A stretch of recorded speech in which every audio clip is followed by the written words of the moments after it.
তাহলে ধৃতরাষ্ট্র একজন অন্ধ ব্যক্তি, তাকে দিয়েই গীতার জ্ঞান প্রথম শুরু হলো। তাহলে এখন প্রশ্ন হবে যে ধৃতরাষ্ট্র কথাটার অর্থ কি? ধৃত রাষ্ট্র, ধৃত মানে যিনি ধারণ করে আছে, রাষ্ট্র মানে তার শরীরটা, যিনি তার শরীরকে কেন্দ্র করেই চলে তাকে ধৃতরাষ্ট্র। তাই না?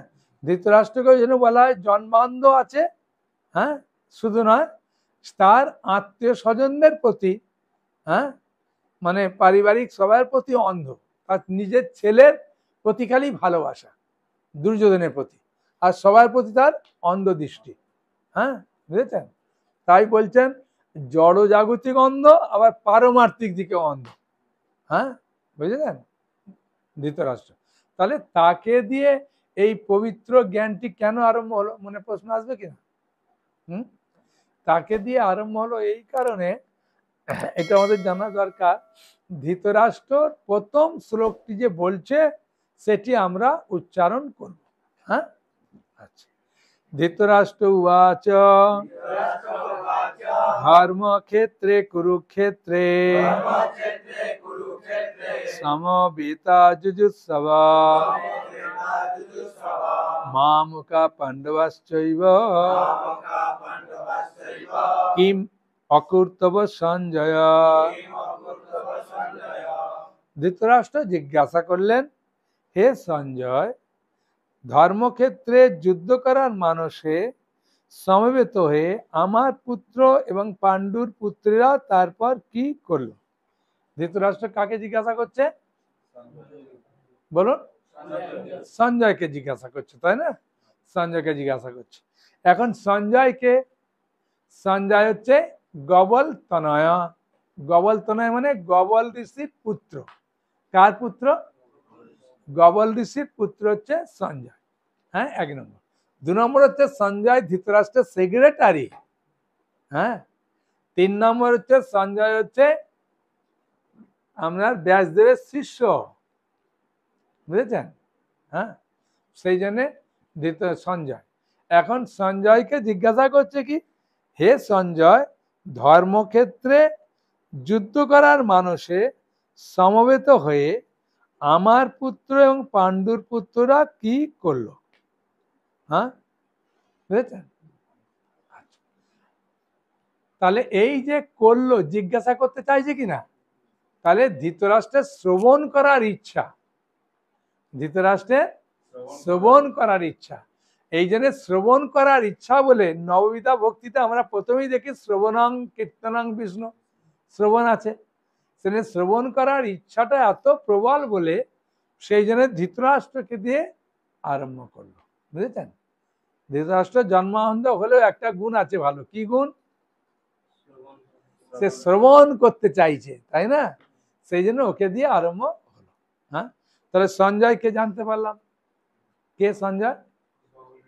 গবল ঋষির পুত্র, তারপরে ব্যাসদেবের শিষ্য, ধৃতরাষ্ট্রের সেক্রেটারি। তাই না? আচ্ছা, এবার দ্বিতীয় নয়। আচ্ছা, আর একটা প্রশ্ন এখানে, এখানে ধর্মক্ষেত্রে কুরুক্ষেত্রে আছে না?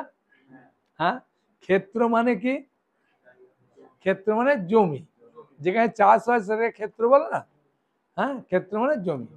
তাহলে ধর্মক্ষেত্র মানে ধর্মের যেখানে জমি। আর কুরুক্ষেত্র মানে মানে কুরু মহারাজের যে জমি। বুঝেছেন? এখন এর পেছনে একটা কারণ আছে। বুঝেছেন?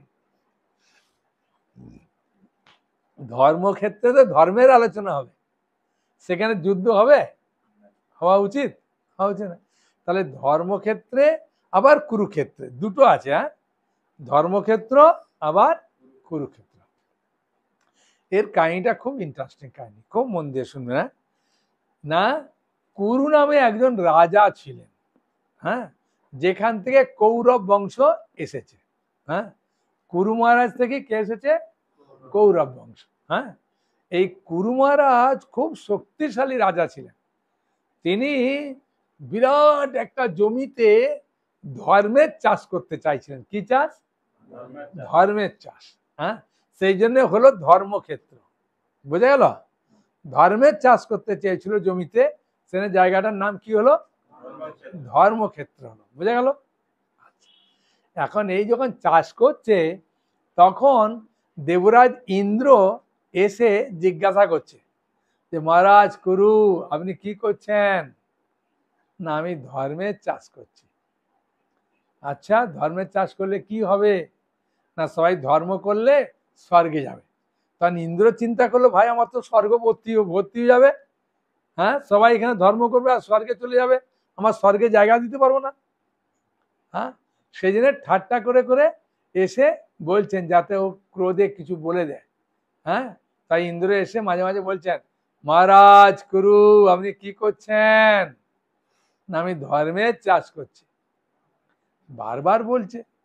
তখন দেবরাজ ইন্দ্র ভগবান কৃষ্ণের কাছে গেলেন, গিয়ে বলছেন প্রভু ধর্মং তু সাক্ষাৎ ভগবৎ প্রণীতম, ধর্ম তো ভগবানের দেওয়া আইন, তাহলে ধর্মের চাষ কি করে হতে পারে? বলে কে করছে? কুরু মহারাজ।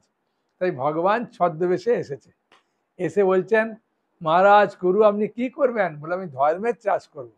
তাই সোনার নাঙল দিয়ে আর গরু দিয়ে চাষ করছিল। তা বললেন বীজ কোথায় পাবেন? চাষ করতে গেলে জমিতে তো ফসলের বীজ লাগবে, বীজ কোথায় পাবেন? বলে বীজ পাবো আমি আমার রক্ত দিয়ে বীজ দেব। তখন বললেন তাহলে প্রস্তুত হন। বলে প্রস্তুত হয়েছে, আর ভগবান তার চক্র দ্বারা গলাটা কেটে দিয়ে এই কাটার সময় জিজ্ঞাসা করছে যে আপনার কিছু অভিলাষ আছে? বলছে আমার একটা অভিলাষ আছে মহারাজ ভগবান। কি অভিলাষ? না যেহেতু আমি এটা ধর্মের চাষ করতে চেয়েছিলাম তাই এই জায়গাটার কি নাম হবে? ধর্মক্ষেত্র হবে। এখানে যারা মারা যাবে তারা কমসে কম স্বর্গে উঁচু ঊর্ধ্বলোকে যাবে, 1 নম্বর। আর 2 নম্বর আমি যেহেতু করতে চেয়েছিলাম তাই আমার নামে এই জমিটার নাম হোক। তাই জমিটার কি নাম হলো? কুরুক্ষেত্র। বোঝা গেল? তাহলে ধর্মক্ষেত্রে কুরুক্ষেত্রে কেন হলো? বোঝা গেল?